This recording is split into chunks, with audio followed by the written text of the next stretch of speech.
闇のやり込みプレイヤーあかねちゃんやで、付き添いの葵です。前回はボーンウルフの復讐とかアーチダルとか、ファイアブレスを強化できるボーナスを集めたんやったな。分かってはいたけどひどい戦闘風景だったね。今回で有効なボーナスを全て集めきって、ビルドを完成させるで、その後は強敵と戦って腕試しだね。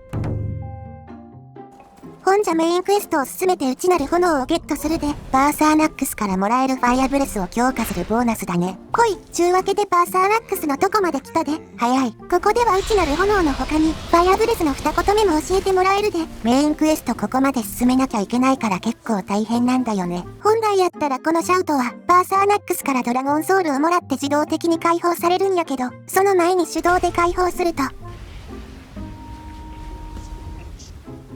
一気に2段階解放できるんや。へえ、こんなことできるんだ。最後の言葉は同胞団クエストを進める必要があるからちょっと面倒なんよな。ちゅうわけやから今回はこの方法でカットさせてもらったで。本じゃパーサーナックスから夜の瞑想について教えてもらって。ほい、内なる炎ゲットやで。ファイアブレスシャウトのダメージが 25% 上昇する。本じゃ試しに打ってみるで。ほい、3個止めで28ダメージってとこやな。弱くない？まあレジェンダリーやスパーサーナックスは炎耐性あるから。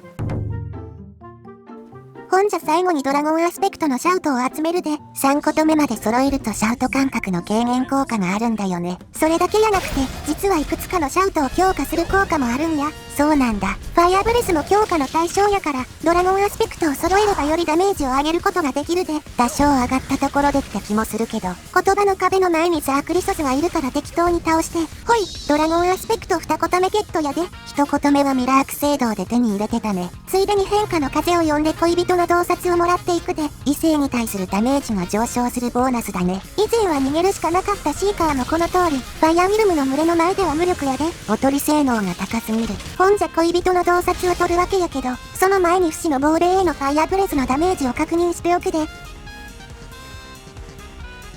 ほい、ちゅうわけで恋人の洞察なしでのダメージは162になったで。結構いいダメージだね。聖職者とボーンウルフの復讐で、アンデッドに対するダメージが上がっとるからな。ほんじゃ次は恋人の洞察をつけてダメージを見てみるで。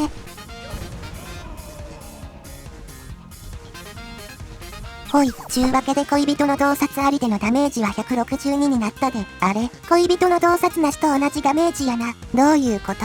試しに人間相手に打ってみたけど、男女でファイアブレスのダメージに変わることはなかったで。シャウトには恋人の洞察の効果がないってことかな。サイクロンには有効やったけど、他のシャウトには効果なかったで。なんでサイクロンだけ？それはともかく、恋人の洞察のために性別を女性にしたんやけど、結果的に意味なかったな。残念。今じゃ白日夢を読んで最後の言葉の壁を取りに行くで。本来だったらドラゴンボーンのクエストの最後に向かう場所だけど、シャウトを取るだけならクエスト進める必要ないんだよね。ほい、ちゅうわけでドラゴンアスペクト3個止めゲットやで。これでようやく全部揃ったね。本じゃ適当に死んで脱出したら、最終的にどれくらいのダメージになったか確かめてみるで。まずは一言目から。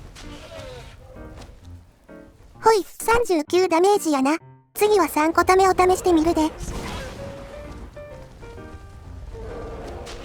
ほい、だいたい71ダメージやったで。おお、結構強い。クールタイム0で連発すれば、時間ごとのダメージはレジェンダリーでもそこまで悪くないで、射程もそこそこあるし、範囲攻撃であることを考えれば十分強いと言ってええと思う。ひるみ効果もあるしね。ただちょっと意外やったんやけど、破壊上昇ポーション、シャリドールの洞察、戦慄の幻は、ファイアブレスには効果がないみたいで、これらを使用してもダメージが伸びることはなかったで。へえ、ポーションは効果あると思ってたからこれは意外。ちなみにアンデッド相手には、一言目で205、3言目で369ダメージまで与えられたで。強い。聖職者とボーンウルフの復讐を合わせても 3.5 倍程度にしかならんはずなんやけど、どう見ても5倍以上にダメージ伸びとるな。相変わらずよくわからないダメージの伸びだ。ちょっとしたテクニックなんやけど、シャウトを発動した直後に魔法を装備した状態で手を上げ下げすると、硬直が解除されて通常より早くシャウトを連発できるようになるで。巨人の体力がみるみる減っていくね。クールタイム0が前提やから、ここまで連発できるのはドラゴンアスペクト使用時のみやけど、1日1回、時間制限付きで可能っちゅうのも、必殺技感があって楽しいと思うで。確かに。ちょっと見てほしいんやけど、巨人1体しか倒してないはずなのに、ファイアウィルムが3体出現しとるで。なんで？どうも倒した時に複数の炎上効果がスタックしとると、その分だけファイアウィルムが出現するみたいなんや。うわ、一気に増えた。これを使えば、戦闘の序盤から大量のファイアウィルムを召喚して、盤面を制圧することが可能になるで。そこまでする必要があるのかという疑問はあるけどね。本社性能紹介は終わったから、腕試しに強敵と戦ってみるで。誰と戦うの？せっかくシャウト主体のビルドなんやし、ミラークと戦ってドラゴンボーン対決とされ込むで。おう。本社ミラーク戦を背景に、このビルドの感想を語っていくで。まずこのビルドの最大の利点やけど、見た目が面白いことやな。そこ？